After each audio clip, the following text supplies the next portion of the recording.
The next thing I'd like to have you look at is your notes. If you notice, this goes with lesson 1.4, where we are talking about squares like we did the other day. And whenever I find the square of a number, I'm really finding its area. So we changed this from answer to maybe area with some of our classes the other day. And what we really found is you need to take a base times height, or a number squared, meaning a number times itself.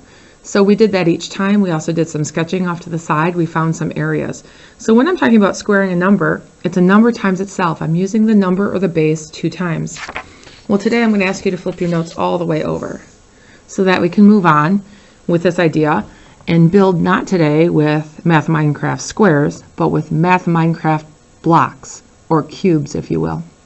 So it says that lesson 1.5 is about cube of a number. So here it says, I have 3 examples, and I really want you to look closely and see if we can figure out what's happening here. Here they say cube 3. So they wrote 3 to the 3rd power equals 3 times 3 times 3. And it looks like they took those first 3's and multiplied, and then they said multiply by 3 again. Looks like they got an answer of 27, so they rewrote things. It says 3 cubed equals 27, and off to the side here they even drew me a model. This looks 3-dimensional, doesn't it? It doesn't look flat anymore. It looks like a cube, not like a square. I noticed that it has a length, a width, but also a height. That's exactly what we're looking for. So today it doesn't look like we're talking about squares which are flat any longer. We're talking about 3-dimensional volume. Let's look at the next example. Oh, look, it even says find the volume of a cube with the side length 5 units. So I notice that there's a cube down here.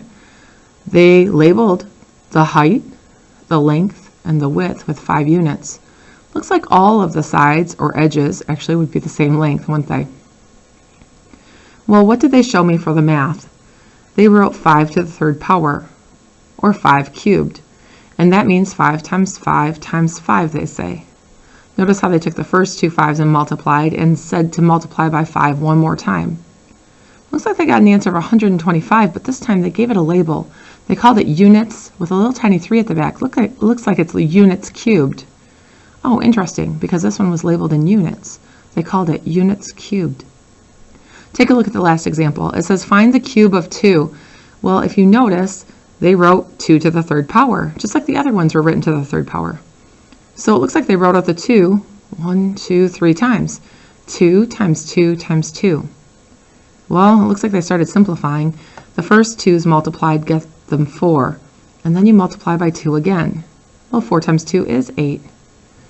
They say 2 to the 3rd power equals 8. And here in their model, I notice it is 3-dimensional again. Looks like they're finding me a volume, or figuring out how many cubes it would take to make this shape. So they took the length times the width times the height. 2 times 2 times 2. So can we come up with a conclusion or a rule that they keep using here?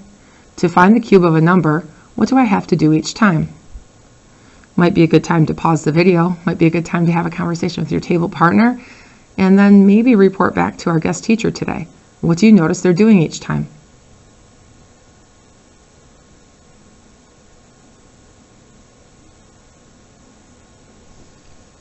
If you're just coming back, or after having a little conversation, or maybe even pausing the video, we were looking for some explanation or some conclusion that went with cubing a number.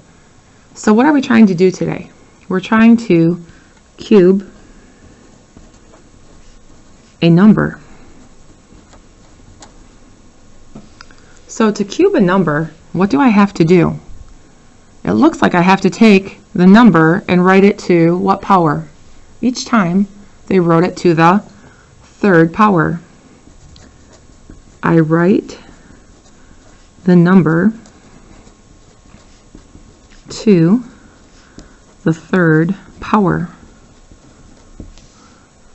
That's a great start, but then what does it mean? Next, I multiplied. In each of these we multiplied the number times itself times itself. And if you remember, we've talked before that there's not always enough room down here to show the rule that we want. But in conclusion, whenever you cube a number, you're really taking it to the 3rd power. You're using that base 3 times. So you're going to take the number, whatever it is, times itself again, using that base 3 times. Could we try an example that you haven't seen yet today? What's a cube that we could sketch that's not up at the top? Well, first of all, we have to practice making our cubes, don't we?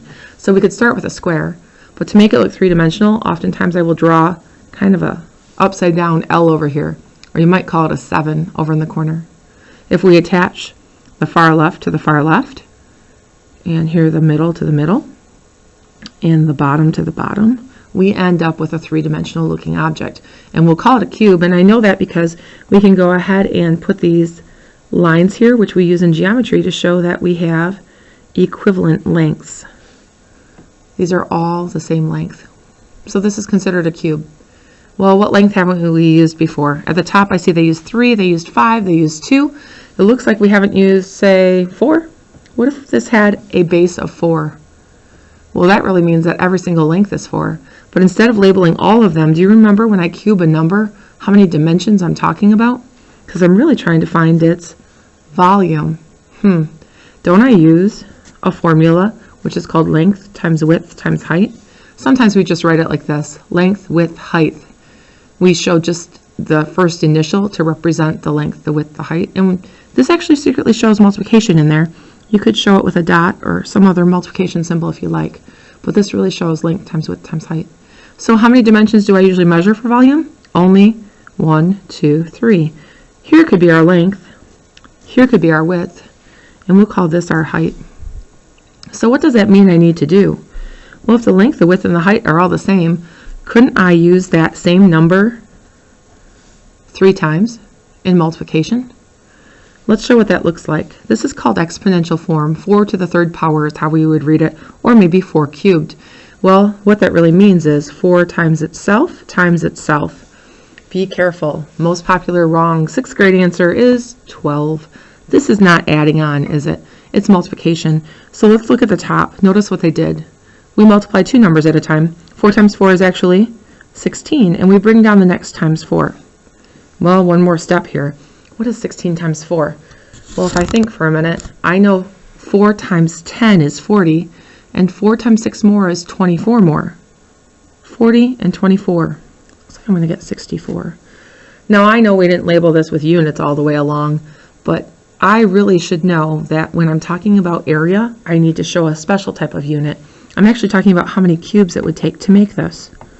Well, if I just wrote units, that would mean a straight length, and I definitely don't want that. I want to know how many three-dimensional cubes would fill this space.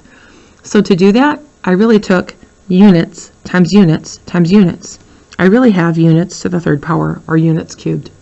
This is really the answer we're looking for. Maybe you can come up with another one that we haven't done over here on your own. Again, we're drawing a cube and we're showing that we're finding the volume, and you're really using 3 dimensions, length, width, and height, to do that. Now that you've got that idea down, we really are going to give you a chance to practice a little bit. So in front of you, you have an assignment that looks something like this. It says perfect squares and cubes operations. Show expanded form and solve. Attach all work. So if you can't show all of your work on this page without smushing it or showing it Dr. Seuss style, I really want you to attach it. So it says write the square or cube of each number. Notice the first one is a cube. I know that because it says to the 3rd power. So notice I had to write the 11 1, 2, 3 times. Well, now I actually have to simplify that, don't I? What is 11 times 11? You might say you get 121. I hope you know that fact. If not, you could look at your multiplication chart. And I have to take it times another 11. This really might mean that I have to stack it up real quick and see what happens. So what's 1 times 1? Oh, yep, I'll get 1. What's 1 times 2? Still 2. And 1 times 1? 1. If I need to move over to the tens place, I use a placeholder. And now I say 1 times each of those numbers up top again. I'm really talking about the tens place. So it's really 10 times 1, right, would get me 10. That's why it goes in the tens place. And then we'd say 10 times 20 really gets me 200. That's why it goes in the hundreds place. And then we'd say 10 times 100 really gets you 1,000. That's why it goes in the thousands place here. Remember that we add these up when we're done and we see what we get. Well, 1 plus 0 is 1, and 2 and 1 more is 3, and 2 and 1 is 3, and 1 more out front. Looks like a final answer is 1,331. Again, notice I had to show expanded form where I stretch out what it means and then I found a solution. I want you to do the same thing with these other problems. The trick is sometimes they are cubed and you will use the base 3 times. Other times, notice, there's just an exponent of 2. That means that they're squared. And if the number's squared, I only use that exponent. Sorry, I said that wrong. I only use the base twice. You also could think of models along the way. With this first one, could I make a 3-dimensional model and label it with a length of 11 on all sides? Absolutely. With this next one, I'd still need a cube, wouldn't I? Because you notice that it has that little exponent of 3. So I would need to label each length on this cube with a length of 12. An expanded form would look like that base times itself times itself. Well, there's a little bit of simplifying to do here, right? Whatever 144 times 12 is. Might be a good time to stack those off to the side and see what we can find. This isn't the final answer, by the way. There's a little more work to be done. Take a look at this next one. I am going to only draw a square, and if you notice, that's because of this tiny exponent of a 2. That really tells me I only want the area for this one. So these guys, if I backtrack, I could put a little tiny v in there. I was looking for volume. For this one, I'm really looking for the area, and the length must be 6, and the width must be 6. I only use 2 dimensions. Well, to show that in expanded form, I'd write 6 times 6, and I hope we know this one. The fact would be 36. Now, we haven't talked much about labels here. If you wanted to talk about labels, here we'd have to use units squared with a little tiny 2. For anything with cubes, we'd have to talk about units cubed with a little tiny 3 for our exponent. I'm going to ask you to keep on going on these. Again, you're expected to show expanded form for all of them. You're expected to solve for each. And it's kind of helpful to see that you remember whether we're finding volume with a cube or whether we're finding area with a square. This next section might look a little different to you. All they did is they gave you a mixed practice at the top, square practice in the middle, and cube practice at the very bottom. So you can practice all types of exponents today, whether it's in a mixed format and you have to pay attention to the exponent, or whether it's already identified, hey, draw squares for these, or at the very bottom, draw cubes for these. The back side gets a little more challenging. We'll take a look at this. These are the types of problems that you might run into on a test, especially in Math in Focus. They love to challenge you a little bit. So if you have time to get here in a little bit, I'll just kind of give you a hint to get you started. List the perfect squares between 100 and 500 that are even numbers. Perfect squares. So I know that a perfect square looks like a square. And I know that it says I want the perfect squares between 100 and 500. Well, if I knew that the perfect square was 100, I know that that comes from a number times itself. You could look at your multiplication chart maybe, or you could think back to yourself, what number times itself gets me 100? Hopefully you'd recognize the fact 10 times 10, right? So I know that I want to choose numbers between 10 and whatever it takes to square, whatever number it takes to square to get 500. So I'm going to start thinking about this. If I had 11 squared, well, that would mean 11 times 11. And it looks like I'd get 121. This is definitely not even. This is no good because they asked me to find the even numbers. Let's try again with 12 squared. Well, that really means 12 times 12 in expanded form, and I will really get 144. Hey, notice this actually is an even result. So what did we just find? A perfect square. The perfect square is 144, and it's even. We get to try again. I'll let you try again with 13 squared and 14 squared and 15 squared. But again, we get to stop if we get close to that 500 mark. So we're trying to find as many as we can. So hint to yourself, keep going. 13 squared, 14 squared, 15 squared, as high as we need to until we hit that 500 mark, and then we can stop. And we only want to highlight or circle or answer with the even numbers. Take a look at this next one, part B. It says that I have 17 squared and they tell me it's answer or result. So it says find the square of 170, but they're kind of telling me I don't need to do the math. I don't have to stack 170 times 170, which I could do, or use a calculator to get there. Do you notice something? If I had 17 squared and I changed it to 170 squared, what's really changing here? Do you notice how there's a 0 at the back? Well, I really would take it times 10 to get there, wouldn't I? 17 times 10 gets me 170. But notice that when I go to square this, if I have an extra times 10 within the base itself, when I go to multiply, it's going to happen twice. I'm going to end up getting that 289 times 10, yes, but also times 10 again, because this is a squared number. Well, looks like I'm going to get 2 extra zeros behind this. If you look, it looks like I'm going to get the 289 with 2 zeros. Looks like it's going to be 28,900. You could test this out, but this absolutely would work. So here we're really looking for patterning. And the only trick compared to the last time we did something like this is because we're squaring the number, we have to use that rule twice to figure out what we would get as a product or as a perfect square. Here's another one. List the perfect cubes between 1,000 and 3,000 that are odd numbers. Well, this time I don't want a square. I want a perfect cube. So I'm going to make this three-dimensional image, and I'm going to start with this idea of 1,000. If that was its volume, notice those 3 zeros. What could be its length, width, and height that would get me to that 1,000 mark? Well, you could probably look back at some examples we did, see if you can get yourself close. But I hope you noticed that, like earlier, 10 times 10 got me 100. What if I took that times 10 one more time in a cube? What is 100 times 10? 10 times 10 times 10. Oh yeah, 10 cubed is 10 times 10 times 10, and actually gets me that 1,000. But I want another perfect cube, something that's bigger than 1,000 but smaller than 3,000, and will end up being odd. So let's try again with a bigger number, a bigger base, 11 cubed. That means 11 times 11 times 11. Oh my gosh, you could probably flip your paper over. What did we get from that earlier?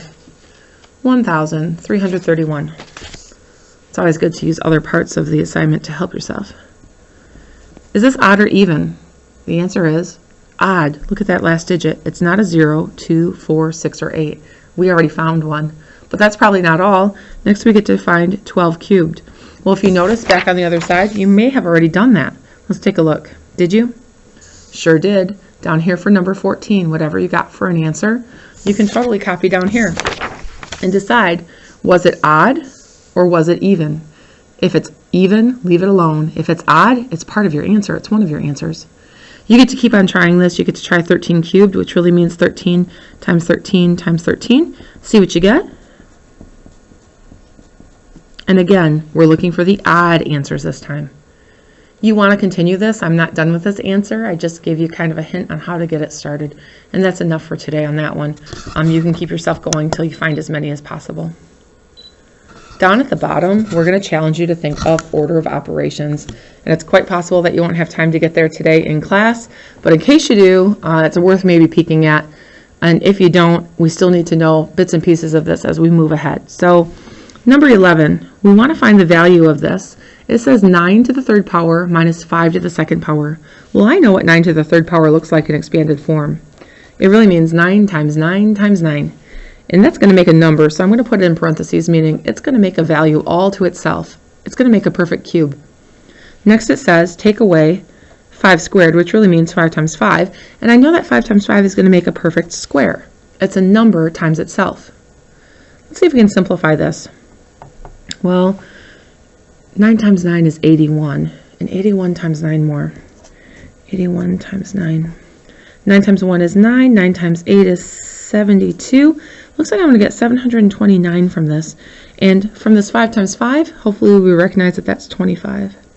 If you actually were to stack these together and do a subtraction, it looks like we're going to get 704 as a final answer. Notice if you do a good job of this and your organization is nice, you'll end up making a slice of pizza. It's line by line work is what I call it, and it ends up looking like a slice of pizza with a piece of pepperoni at the bottom. Let's take a look at a more tricky one. So number 13 here, we'll take a look. It says 7 cubed. What does that mean to you? It should mean 7 times 7 times 7. Use that base 3 times. Remember, that's going to make me a number. It's going to make me a perfect cube, so I'm going to put it in parentheses right now so I can kind of tune into it separately in a minute. Now it says times 3 to the second power. Well, that really means 3 used twice in multiplication, or 3 times itself. That's going to make a number. It's going to make a perfect square, so I put it in parentheses. Look at the back. It says I want to take away 5 to the third power. Well, how many 5s does that mean? 3 of them, of course. This is going to make a perfect cube, so I'll show it in parentheses, meaning I really want to simplify these exponents first. So now we have some work cut out for us, right? Whatever we get from 7 times 7 times 7 will go below here. Well, I know 7 times 7 is 49, so times 7 again. Let's see what we get. 7 times 9 is 63. Keep the 3, regroup the 6. 7 times 4 is 28, plus 6 more will make 34. 343. 3 times 3, we know this one. Good. 9 for our perfect square. And at the back, 5 times 5 is 25. And if I think quarters, 25 cents times 5. Oh, that's like $1.25 or $1.25. You could always stack these up if you're not sure. Well, now this one gets tricky because I have multiplication and subtraction. I hope you saw this in the elementary, but I know it's been a while. Notice I wrote out, please excuse my dear Aunt Sally, also known as PEMDAS. This is called the order of operations. What it means is I need to take care of parentheses first. Actually, we've kind of been doing that along the way. I need to look for exponents. Well, that's what we've been writing out in expanded form. We learned how to do that in today's lesson and talking about squares the other day. Next it says I need to multiply or divide from left to right order before I can add or subtract from left to right. So take a look at this problem. This is exactly what we need to decide. Should I multiply or subtract first? If you go back to PEMDAS, multiplication and division come first. So these have to happen before I subtract. I have no idea what 343 times 9 is, so I'm going to come off to the side here and just stack them up, see what we get. 9 times 3 is 27, regroup the 2. 9 times 4 is 36, plus 2 more is 38, regroup the 3. 9 times 3 is 27, plus 3 more makes 30. Looks like I'm going to get a really big number of 3,087. But don't forget to take away 125. I bring down whatever I haven't used yet. So what am I going to get from this subtraction? No idea. Let's stack it up one more time. 3,087, take away 125. Well, 7 take away 5 is 2, and 8 take away 2 is 6. And I have a little bit of a regroup over here, because 0 take away 1 won't happen very easily unless I regroup. But I could do 10 take away 1 now and get 9, and 2 take away nothing is 2. Final answer, 2,962. And notice we just made some pizza. Also meaning we showed good organization with line-by-line work. Yeah, I probably could have circled that so it looked more like pepperoni. I don't know, it got a little bit blocky. I'm going to ask you to try the same idea with number 12 and number 14, but not only are you going to have to write the expanded form for each of those expressions or each of those exponents that you see there, you're also going to have to pay attention to PEMDAS. So notice in this first one, I'll have addition or division to decide between. Oh, look over here. Division happens before addition in PEMDAS. I know in a minute I'll have to divide after I figure out my exponents. Take a look at 14. I have addition or subtraction after I figure out all my exponents and simplify those pieces. The perfect cube of 10, the perfect cube of 6, and the perfect cube of 5. It says that I can add and subtract in left to right order. PEMDAS reminds me, addition and subtraction are buddies on the same level. So addition will come before subtraction in this problem. Sometimes they're mixed around, but this one says addition first, left to right order. I'm going to encourage you to do your best. This is an in-class assignment. My guest teacher will take as much as you get done today.